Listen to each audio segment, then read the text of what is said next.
বিশ্ববিদ্যালয়ে শহীদ মাওলানা মতিউর রহমান নিজামী সাহেব তিনি বিশ্ববিদ্যালয়ে ঢুকেছেন।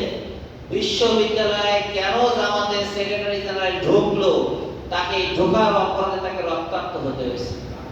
এই বিশ্ববিদ্যালয়ে যারা নাচ গান করে তাদের ঢুকলে কোনো অপরাধ নাই, কিন্তু একজন আলেমে দ্বীন মাওলানা মানুষ এই বিশ্ববিদ্যালয়ে ঢুকতে পারবে না, এমন অবস্থা ছিল। আজকে সেই বিশ্ববিদ্যালয়ে বিনা রক্তপাতে আল্লাহ কিন্তু আমাদের বিজয় লাভ করে দিয়েছে। আপনারা যদি জাহাঙ্গীরনগর বিশ্ববিদ্যালয়ের খবর শোনেন, এখানে আরো মারাত্মক অবস্থা। যারা এখানে পড়ালেখা করেছেন, আপনাদের আত্মীয় স্বজন যে পড়ালেখা করে, আপনারা বুঝতে পারবেন। কল্পনা করা যায় না যে একটা ছাত্র যদি 5 ওয়াক্ত জামাতের সাথে নামাজ আদায় করে মসজিদে যায়, সেখানে কিন্তু মসজিদ আছে, কিন্তু কোন স্টুডেন্ট যদি 5 ওয়াক্ত মসজিদে নামাজ আদায় করতে যায়, বুঝবে এই ছেলে ছাত্র শিবির করে। সাথে সাথে তাকে পিটিয়ে হত্যা করে ফেলা হবে। সেখানে বিরাট বড় ক্যাম্পাস, অতিথি পাখি শীতের সময় এসে বসে। সরকার বিশ্ববিদ্যালয় প্রশাসন নিয়োগ করে দিয়েছে, একটা অতিথি পাখি মারলে তাকে জরিমানা করা হবে, জেলে যেতে হবে। ছাত্র শিবিরকে পিটিয়ে মারলে, হত্যা করে ফেললে এর জন্য কোনো বিচার হবে না। এই হচ্ছে বিষয়।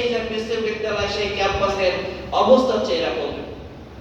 সেই বিশ্ববিদ্যালয়ে আমাদের ভাইরা সালাত আদায় করে, ওয়াশরুমের ভিতরে যে সালাত আদায় করে, নামাজ পড়ে, ব্যায়াম করার সুরাতে যে তারা নামাজ আদায় করছে। কারণ যদি বুঝতে পারে যে 5 ওয়াক্ত নামাজ পড়ে একটা যুবক ছেলে, ছাত্র শিবির ছাড়া অন্যরা কেউ নামাজ পড়তে পারে না, সেই চিন্তায় ওইটাকে মার্কিং করে তাদেরকে শিবির বলে ধরে তাদেরকে হত্যা করে ফেলে।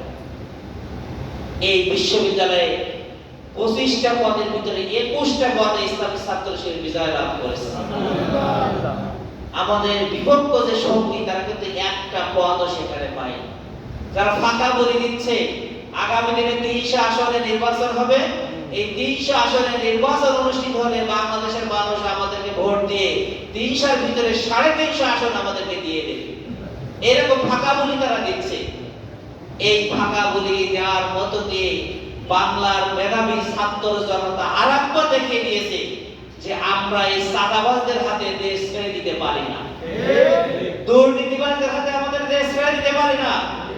যারা আমাদের দেশকে একদম খাদের কিনারায় নিয়ে গেছে, আমরা আমাদের এই দেশকে ভালোবাসি, আমরা আমাদের দেশকে ইসলামী আন্দোলনের জন্য, কোরআনের জন্য গড়ে তুলতে চাই।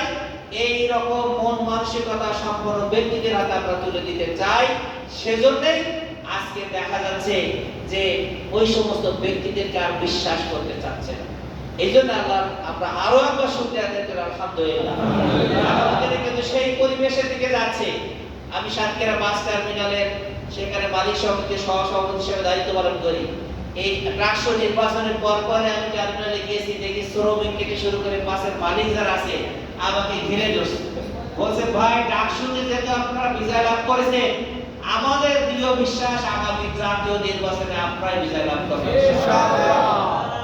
আজকে আমি আমার গ্রামে গিয়েছিলাম, মসজিদে নামাজ পড়ার পর পরে কিছু লোক ধরছে, একজন বিএনপি করে, সেই নেতা বলছে যে তোমরা পারবা। সাথে সাথে আরেকজন এসে বলছে ডাকসু দেখছে কি অবস্থা, পারবো না মানে আপনারা একটা সিট একটা আসনও পাবেন। সাধারণ মানুষের মন্তব্য বক্তব্য এরকম। এই জন্য সেই দিন আসছে, তার জন্য আমাদের প্রস্তুতি গ্রহণ করতে হবে ইনশাআল্লাহ। এই জন্য বদিউজ্জামান ভাইটা বলে গেলেন এই প্রস্তুতির জন্য এখানে 130 জন কর্মী আছে। দেখেন আমি বললে 130 হবে, এখানে কর্মী লোক দায়িত্বশীল সহযোগী সদস্য আছে, সব নাই। এইরকম প্রস্তুতি যদি নেন তাহলে কিন্তু সেই বিজয় লাভ করা যাবে। আমরা সকলেই আগামী দিনে যে জাতীয় নির্বাচন আসছে তার জন্য যথার্থ প্রস্তুতি নিয়ে মাঠে ময়দানে ভূমিকা রেখে ন্যায় এবং ইনসাফের প্রতীককে আমরা আগামী পার্লামেন্টের সংসদে পাঠিয়ে আমরা কোরআনের রাজকে কায়েম করার জন্য, বাংলাদেশে কালেমার পতাকাকে পথ করে উড়ানোর জন্য যে ভূমিকা রাখা দরকার, যদি প্রয়োজন হয় রক্ত দেওয়া, অর্থ দেওয়া, সবকিছু দিতে প্রস্তুত থাকবো ইনশাআল্লাহ। আজকে আমরা কর্মী হিসেবে এখানে যারা আছি, আমি অন্য বিষয়ে আপনাদের উদ্দেশ্যে যেতে চাই। আমরা এখানে কারা কারা আছি যে আল্লাহর জান্নাতে যেতে চাই? সবাই চান? সবাই তো চাই নাকি? আমরা কথা নির্দ্বিধায় বিশ্বাস করি। আল্লাহর পক্ষ থেকে বলা আছে কুল্লু নাফসুন যায়িকাতুল মাউত, প্রত্যেক ব্যক্তিকে মৃত্যুর স্বাদ গ্রহণ করতে হবে। মৃত্যু সকলের জন্য অবধারিত। মৃত্যু থেকে এখানে কেউ আছেন পালাতে পারবেন না, কেউ কিন্তু এখান থেকে পালাতে পারবেন না। কি কমাই দিচ্ছেন নাকি? বাইরে তো যাচ্ছেন। হ্যাঁ?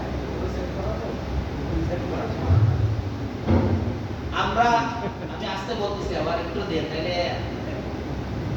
সবাই তো বেশি জোরে বলে অনেক জায়গায়